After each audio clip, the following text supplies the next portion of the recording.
So we'll give you some scenarios, and you tell us which one you'd be willing to wait it out for. Oh, so it's multiple choice. Yes, it's multiple choice. True, because this could take a really long time.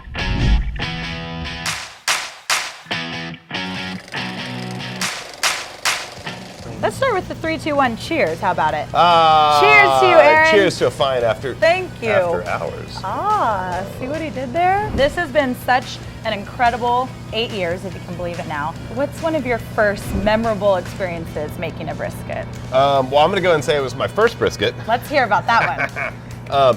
Not so great.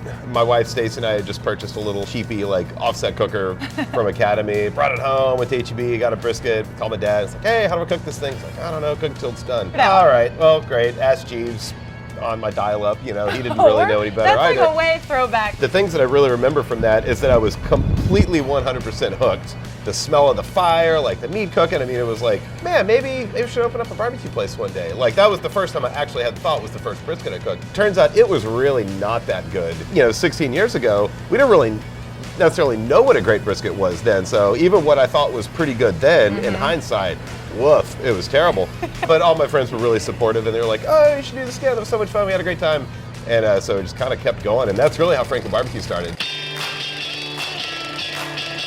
When did it go from backyard barbecue to business? From the first brisket that I cooked, people coming over, maybe like 6 months later, we did another one. I tried to make 2 whole briskets and invite even more people. There's BYOB, $5 donation to help cover costs. You were like doing a dress rehearsal for your life. Yeah, totally. You know, we started to have like the annual like summertime Franklin Backyard Barbecue. And I would do flyers on Photoshop, made like band flyers pretty much for like the barbecues. You know, as people kept calling and stuff, I was like, geez. And then Stacey was like, man, I think more people are showing up than you think. And I bought a brand new knife for the occasion. I had an old 66 Chevy truck in the backyard that we filled up back with ice and beer, and everybody. Sounds like an epic throwdown. It was like the ultimate backyard barbecue. And I look out and all these people had lined up along my backyard and then down the driveway, and they just queued up themselves. And I didn't ask, I was like, all right, let's eat. You know, picked up the lid on the barbecue pit, pulled out a brisket. They weren't wrapped in butcher paper then, like it hadn't really come up with that yet. I cut it, I was like, oh my God, this thing's tender. Yeah. Oh my God, this looks awesome.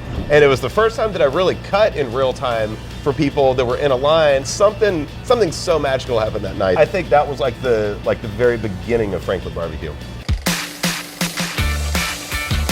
So when we first opened the trailer in December of '09, I was making 2 briskets a day during the week, 3 briskets on the weekend. The real reason behind that was in case I messed one of them up, I had a backup. So I really only planned on serving 1 brisket a day.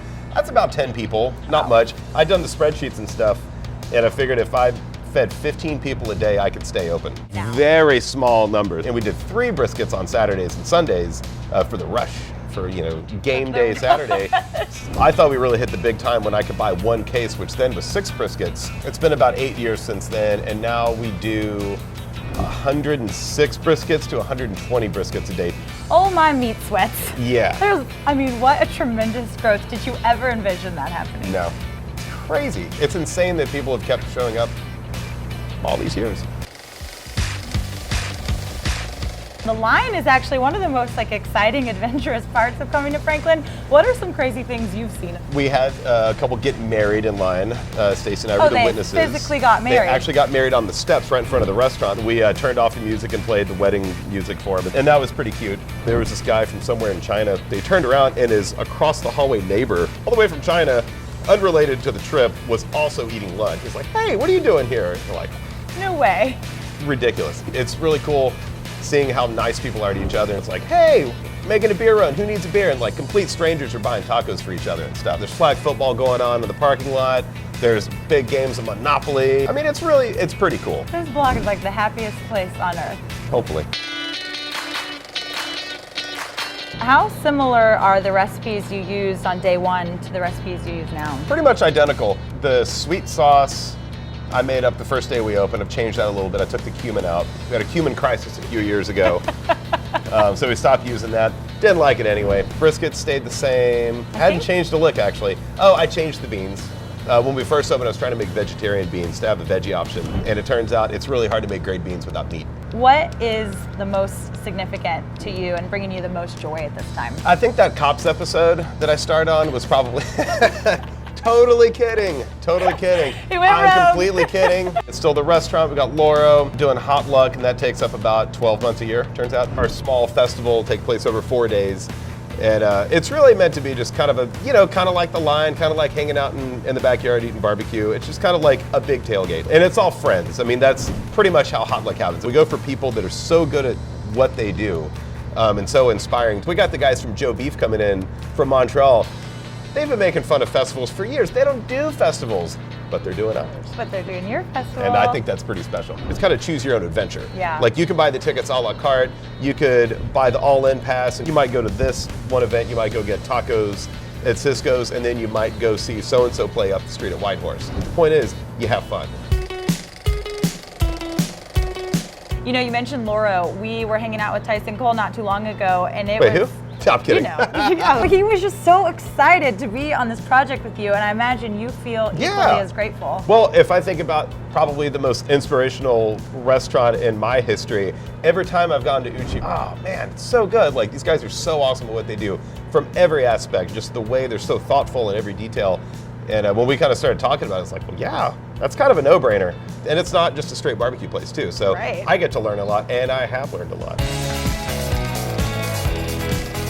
Okay, so we want to play a little game, if you're up for it. How's that make you feel? Okay. He's like, tell me what it is first. So people wait hours in line to experience Franklin BBQ. So we want to know, what would Aaron Franklin wait in line for? Shoot! Would you wait in line for tickets to see Hamilton with Lin-Manuel Miranda reprising his role, or catch a glimpse of Prince Harry and Meghan Markle on their carriage ride during the royal wedding? Oh my God. Well, I feel like I don't sleep a lot, and if I got into Hamilton, that could be a good opportunity to have a good air-conditioned nap. Oh. So I'm gonna go there. I wasn't expecting that detour. Hey, the barbecue guy. I mean, would you wait in line to see Beyonce perform live or see Adele perform live? Boy, that's a tough one. God, they're both so talented.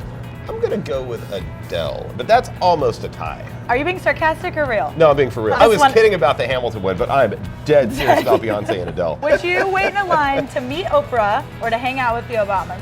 I've never hung out with Oprah, but I have hung out with Obama. I would probably hang out with the Obamas. Would you wait in line to ride in an episode of Carpool Karaoke with James Corden or spin the wheel on Price is Right? Price is Right for sure. Oh, done. And what about, would you want tickets to a taping of The Late Show with Stephen Colbert or to be a guest on David Letterman's new show? Much rather watch Stephen Colbert because I think he's awesome. I also think David Letterman's awesome, but I would get really nervous being on that show, and I would rather get rid of the anxiety and just go have fun. Cheers to you, Aaron. We appreciate you so much. Cheers. You win the game because there's no way to lose it. Thank goodness.